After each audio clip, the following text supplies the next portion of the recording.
Hello दोस्तों, स्वागत है आपका हमारे यूट्यूब चैनल उत्तराखंड ज्ञान में जीवन में। सामान्य हिंदी व्याकरण सीरीज को आगे बढ़ाते हुए आज हम देखने वाले हैं उत्तराखंड के प्रमुख साहित्यकार। हमारे सिलेबस में टोटल 23 कवि उन्होंने दिए हैं। 15 कवियों को 5 लेक्चर के माध्यम से हम निपटा चुके हैं।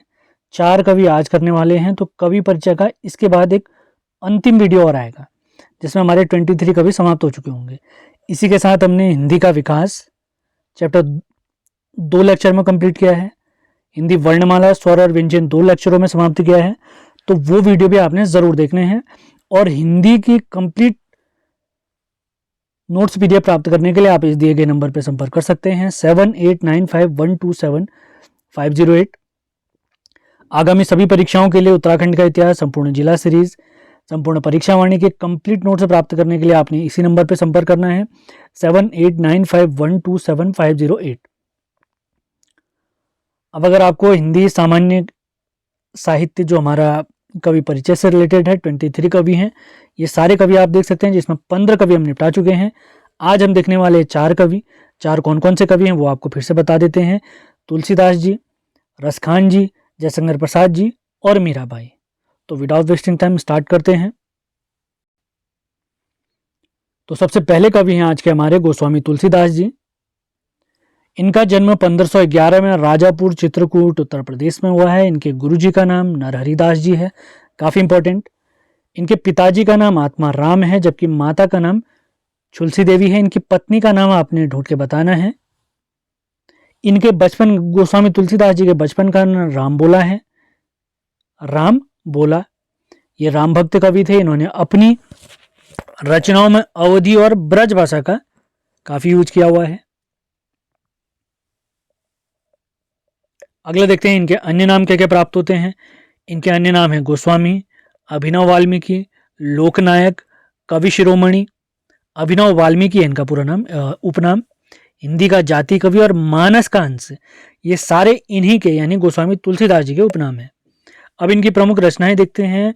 सबसे पहली है श्री रामचरितमानस, जो कि अवधी भाषा में इन्होंने लिखी है। विनय पत्रिका ब्रज भाषा में। दोहावली, कवितावली भी ब्रज भाषा में।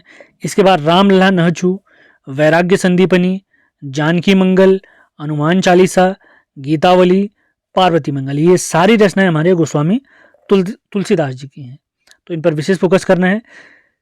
पिछली परीक्षाओं में पूछा गया है कि विनय पत्रिका किस भाषा में लिखी है, तो आपने याद रखना है ब्रज भाषा में। रामचरितमानस किस भाषा में है, कवितावली किस भाषा में। तो इस सारे पॉइंट आपने क्लियर करते हुए चलने हैं, क्योंकि सवाल किसी भी प्रकार का पूछा जा सकता है। अगले कवि आज के हम देखते हैं मीराबाई जी के बारे में, जो श्री कृष्ण भक्त कवि हैं, काफ़ी इंपॉर्टेंट हैं। इनका जन्म 1498 में चौकड़ी गांव जोधपुर में हुआ है। इनके गुरुजी का नाम संत रविदास जी है। इनके पति का नाम भोजराज। इनकी रचनाओं में श्रृंगार रस, शांत रस अत्यधिक मात्रा में प्रयोग हुआ है। इनकी प्रमुख रचनाएं हम देखते हैं तो नरसिका मायरा, राग गोविंद, गीत गोविंद टीका और राग सोरठ का पद, राग सोरठ के पद। इनकी केवल 4 रचनाएं हैं, तो ध्यान रखना है आपने, चारों रचनाओं के बारे में याद रखना है। अब आज के अगले कवि यानी तीसरे कवि हम देखते हैं, जो है हमारे रसखान जी। 17 कवि हम निपटा चुके हैं और 18वें कवि देखते हैं रसखान जी के बारे में। इनका जन्म 1548 में हरदोई यूपी में हुआ है। इनके गुरु जी का नाम विठलनाथ है। ये भक्ति व श्रृंगार रस इनकी रचनाओं में प्रधानता पाई गई है। रसखान जी का वास्तविक नाम है सैयद इब्राहिम। ये सगुण कृष्ण भक्त कवि हैं, काफ़ी इंपॉर्टेंट, और अपनी रचनाओं में इन्होंने ब्रज भाषा का प्रयोग किया है। इनकी समाधि स्थल है महाबन मथुरा में। इनका निधन वृंदावन में हुआ है, जो कि श्री कृष्ण का धाम है, 1628 में। इनकी प्रमुख रचनाएं हम देखते हैं प्रेम वाटिका मोस्ट इंपॉर्टेंट, सुजान रसखान, दान लीला, और सबसे ज़्यादा इंपॉर्टेंट है इनकी रचना अष्टयाम। तो केवल 4 रचनाएं हैं, आपने ध्यान रखना है, प्रेम वाटिका, सुजान रसखान, दान लीला और अष्टयाम। तो बढ़ते हैं आज के हमारे चौथे कवि और टोटल 19वें कवि की तरफ, जो कि हमारे जयशंकर प्रसाद जी। ये हमारे छायावादी कवि हैं। छायावाद के 4 कवि थे, मैंने आपको बताया हुआ है, पंत, निराला, प्रसाद और वर्मा। जयशंकर प्रसाद, सुमित्रानंदन पंत, सूर्यकांत त्रिपाठी निराला और महादेवी वर्मा जी। इनका जन्म हुआ है 30 जनवरी 1889 को वाराणसी में। ये एक छायावादी कवि हैं।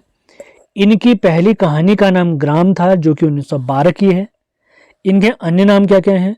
आधुनिक कविता के सुमेरु, झारखंडी, कलाधर और छायावाद का ब्रह्मा भी कहा गया इन्हें। इनकी सबसे प्रसिद्ध काव्य रचना है कामायनी 1936 की, और जो इन्होंने खड़ी बोली में लिखी थी। पंत जी ने यानी सुमित्रानंद पंत जी ने जयशंकर प्रसाद जी की कामायनी रचना को हिंदी में ताजमहल की उपाधि दी है। हिंदी में ताजमहल की उपाधि दी है, काफी इंपॉर्टेंट हो सकता है, आपने ध्यान देना है। अब इनकी प्रमुख रचनाओं के बारे में, इनके कलेक्शन के बारे में देखते हैं। तो सबसे पहले आते हैं इनके काव्य संग्रहों के बारे में। तो इनके काव्य संग्रह हैं कानन कुसुम, महाराणा का महत्व, झरना, आंसू काफी इंपॉर्टेंट, लहर मोस्ट इंपॉर्टेंट, कामायनी इनका अंतिम काव्य संग्रह है। इसके बाद है प्रेम पथिक और उसके बाद है उर्वरी, जो कि इनकी प्रथम रचना 1909 की। अब इनकी कहानियां देखते हैं, जो इन्होंने कहानियां लिखी हैं, फेमस कहानियां। सबसे पहली रचना है छाया, इसके बाद है प्रतिध्वनि, उसके बाद है आकाशदीप, इसके बाद आंधी और अंतिम है, उसके बाद है इंद्रजाल। इनके प्रमुख उपन्यास हैं और तीनों उपन्यास आपने मोस्ट इंपॉर्टेंट करके याद रखने हैं। सबसे पहला उपन्यास है कंकाल, उसके बाद तितली और इरावती। तीनों उपन्यास मोस्ट इंपॉर्टेंट है, मोस्ट इंपॉर्टेंट, ये ध्यान देंगे आप लोग। अब इनके प्रमुख नाटक देखते हैं, ये भी काफी महत्वपूर्ण है, इन पर भी विशेष फोकस रखना है आपने। सबसे पहला है स्कंदगुप्त, उसके बाद चंद्रगुप्त, अगला नाटक है ध्रुव स्वामी, इंपॉर्टेंट, उसके बाद है राज्यश्री, उसके बाद कामना और उसके बाद है एक घूंट। तो इसी के साथ आज के हमारे 4 कवि समाप्त होते हैं, जिसमें हमने जयशंकर प्रसाद जी, रसखान जी, मीराबाई और गोस्वामी तुलसीदास जी के बारे में संपूर्ण जानकारी ली है। इनकी सारी रचनाएं मोस्ट इंपॉर्टेंट हैं, आपने ध्यान रखना है, नोट्स बनाने हैं, वीडियो ध्यान से देखने हैं, और पसंद आते हैं तो लाइक और शेयर जरूर करना है। हमारे सिलेबस में जो 23 कवि दिए हैं, ये आप उनका कलेक्शन देख सकते हैं। इनमें से आज हमारे 19 कवि समाप्त हो चुके हैं। अब 4 कवि बचते हैं, वो इस हफ्ते में समाप्त करा दूंगा। फिर उसके बाद हम हिंदी ग्रामर पर फोकस करेंगे कंप्लीट। हिंदी का इतिहास और हिंदी व्याकरण के अंतर्गत वर्णमाला चैप्टर हम समाप्त कर चुके हैं। उत्तराखंड का इतिहास संपूर्ण जिला से ही परीक्षावाणी, इनके कंप्लीट नोट्स PDF फॉर्मेट में प्राप्त करने के लिए आपने इस नंबर पर संपर्क करना है। इनके वीडियो ऑलरेडी यूट्यूब पर पड़े हुए हैं, लिंक अगर आपको चाहिए तो डिस्क्रिप्शन चेक करिए।